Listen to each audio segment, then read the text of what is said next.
आरोप लगा देश के ऊपर कि भारत की पुलिस, भारत की व्यवस्था, भारत की सत्ता व पार्टियां कभी मुसलमान को गृह मंत्री नहीं बनाती, क्योंकि उनको डर लगता है कि कहीं गद्दारी ना कर दे।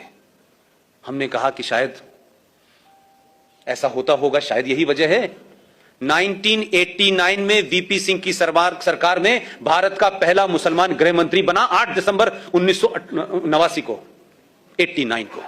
उस आदमी का नाम था मुफ्ती मोहम्मद सईद। 8 दिसंबर को बनता है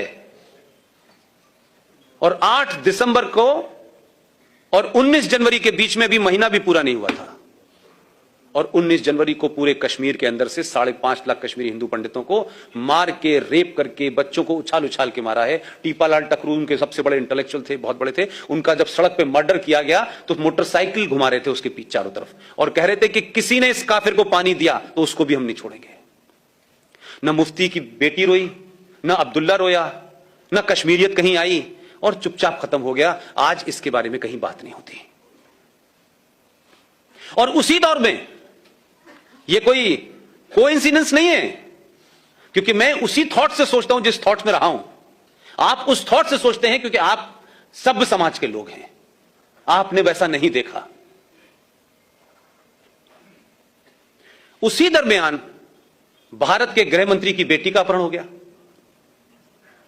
कोई जरा पूछ के वहां जाए, बाहर के विदेशी पत्रकारों की रिपोर्टिंग पढ़ ले भाई, हिंदुस्तानियों पे तो यकीन नहीं है। खुद ही कराया। उसका कमिटमेंट देखिए अपने आतंकवाद के प्रति, अपने धर्म के प्रति, अपने एजेंडे के प्रति। देश के गृह मंत्री ने अपनी बेटी का अपहरण कराया, वो तो घर में थी। उसके बदले में आपने 4 आतंकवादी छोड़ दिए, बेटी बेड के नीचे से बाहर आ गई। ये कुछ छुपी हुई बात नहीं है भाई। उसी दरमियान में एक साहब हैं, सेकुलर हैं, कांग्रेस पार्टी के राज्यसभा में लीडर ऑफ अपोजिशन है, उनका नाम है गुलाम नबी आजाद। अब ये मुझे पता नहीं है कि वो इस्लाम से आजाद है कि नबी के गुलाम है, या नबी के गुलाम है कांग्रेस से आजाद है, ये मुझे पता नहीं है। उनके घर में भी उनका एक भतीजा गायब हो गया, और इतनी तेजी से हो रहा था, लग रहा था कि खट खट काम करना है। और क्या डिवाइस निकाली उन्होंने कि उनका भतीजा गायब हुआ, 27 आतंकवादी छोड़ दिए, शाम को भतीजा घर आ गया। एक और साहब हैं जिन्होंने वोट वाजपेयी के दरमियान दिया था, नाम जानते हैं? सैफुद्दीन सोज साहब। उनकी भतीजी गायब हो गई। ये ऐसे लग रहा था कि सबका एजेंडा कितना खूबसूरत है। वो बात अलग थी कि वो वहां जब थे उनकी हैसियत दूसरी थी, वो दूसरी पार्टी में थे। उसके बदले में भी 7 लोगों को छोड़ दिया आपने। तो पहला इस देश के अंदर, अगर हम ये कहें कि इंटरनेशनल टेररिज्म जो है वो भारत में कैसे पनपा, उसके लिए जिम्मेदार भारत का ये पहला मुसलमान गृह मंत्री है। एक घटना हो जाती है, मोदी के दौर में हुई, पूरी दुनिया में छा गई साहब, पूरी दुनिया के अंदर हंगामा हो गया। कोई वीजा रुकवाने चला गया, कोई धरना करने चला गया, कोई प्रदर्शन करने चला गया, लेकिन 5 लाख हिंदू अपने ही देश में शरणार्थी हैं। दिल्ली की सड़कों पे, दिल्ली हाट के सामने कोई पान की दुकान कर रहा है, कोई चूरन की दुकान कर रहा है, कहां कहां रह रहे हैं, कोई बंगलोर भाग गया, कोई कहीं भाग गया। लेकिन इस देश में कोई बड़ा जुलूस, कोई बड़ा प्रदर्शन, कभी संसद इसके लिए नहीं रही।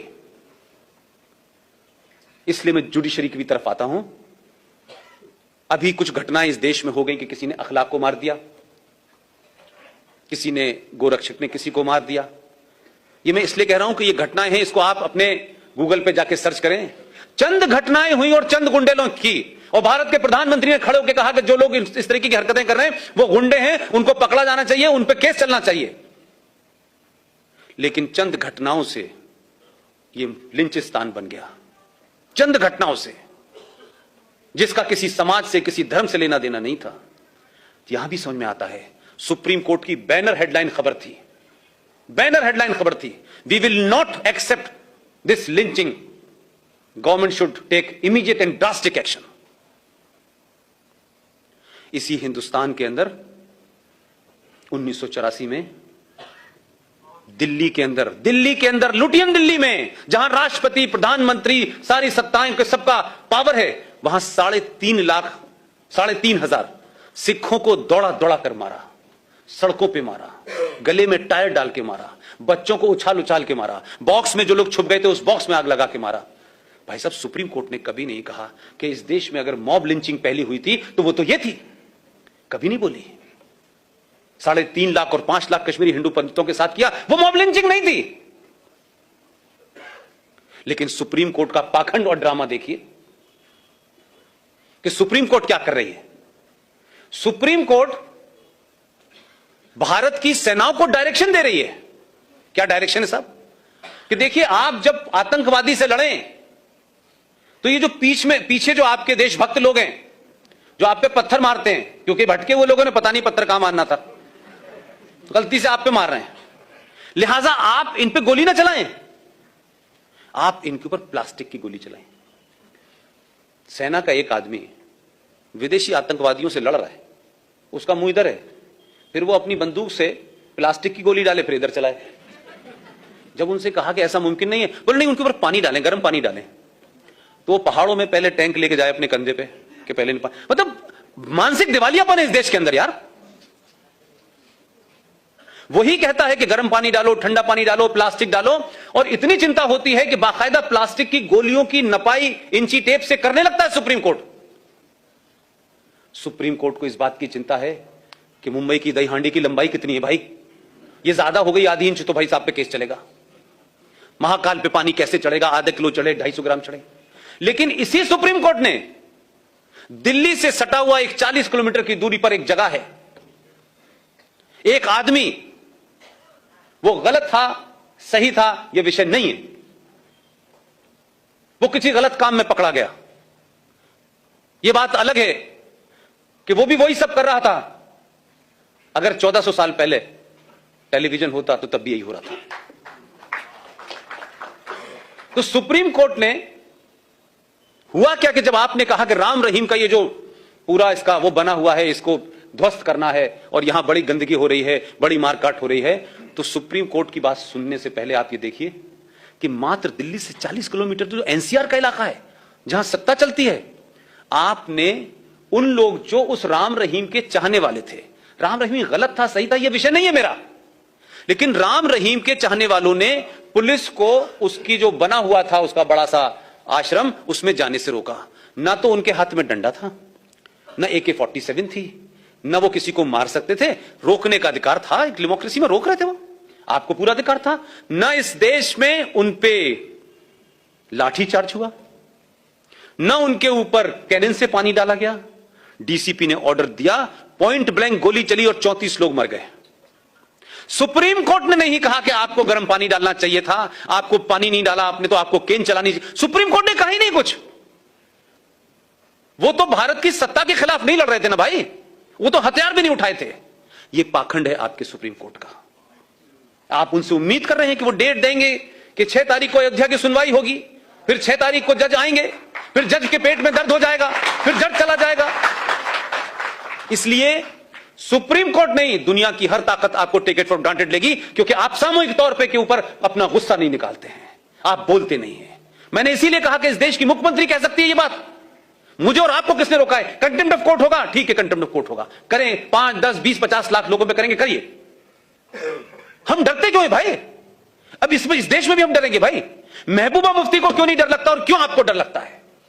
उस पर कंटेम्प्ट ऑफ कोर्ट क्यों नहीं होता कि वो सुप्रीम कोर्ट को कहती है कि हम तिरंगा नहीं उठाने देंगे अगर इससे आपने छेड़छाड़ की गई? वो केस सुप्रीम कोर्ट में चल रहा था भाई, हम बोलते नहीं। तो सुप्रीम कोर्ट अजीबोगरीब फैसले देती रहती है। इसलिए इस सुप्रीम कोर्ट भी ये जानती है कि ये समाज जो है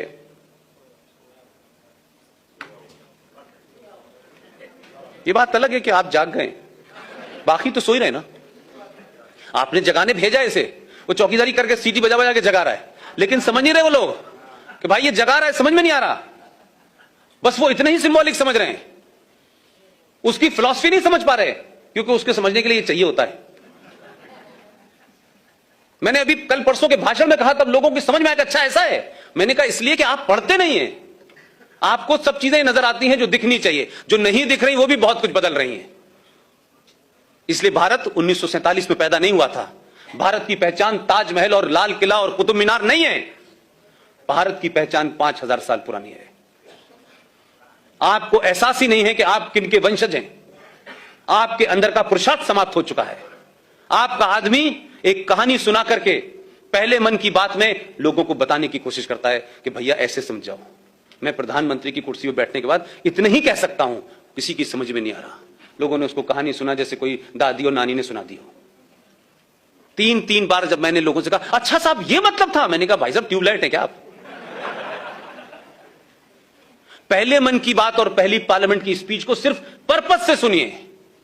अगर ऐसी सोच के लोग 10-20 भी हो जाएंगे आपका काम हो जाएगा। लेकिन मेरा कहना है कि समाज क्यों नहीं उस तरफ बढ़ रहा? आप नैरेटिव क्यों नहीं निकाल पा रहे? ये आपको क्या दिक्कत है? आप बोल ही नहीं रहे। इसीलिए राष्ट्रपति भवन के अंदर अब इफ्तार नहीं दिया जा रहा।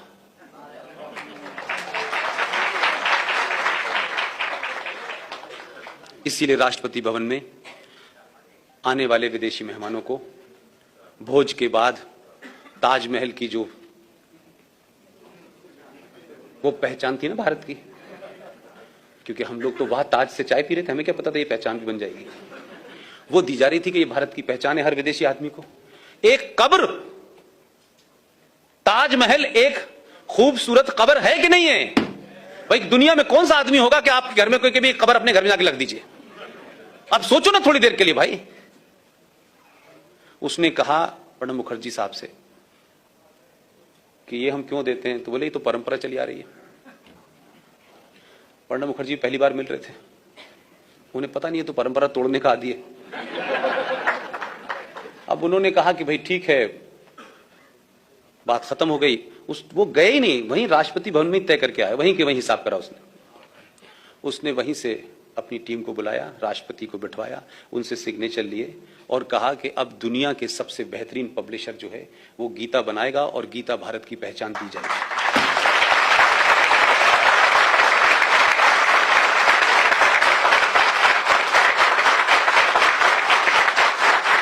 अगर आप परंपरा तोड़ेंगे नहीं और ये एक कवरअप ले लेंगे कि ये परंपरा है, तो परंपरा बनती ही टूटने के लिए है। शक्ति होनी चाहिए आप में। और ये ध्यान रखिए कि इतिहास में ये इतिहास तय नहीं करता कि कौन क्रूअल था, कौन जालिम था। इतिहास उन्हीं का लिखा जाता है जो जीते हुए होते हैं।